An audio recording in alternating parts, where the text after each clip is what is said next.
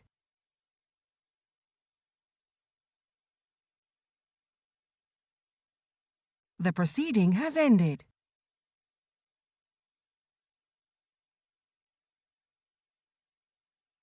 The proceeding has ended.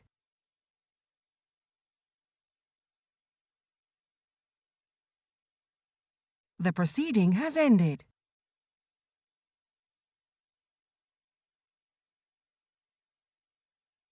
The proceeding has ended.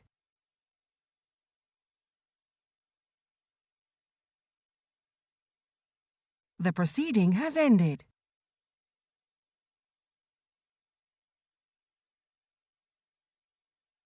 The proceeding has ended.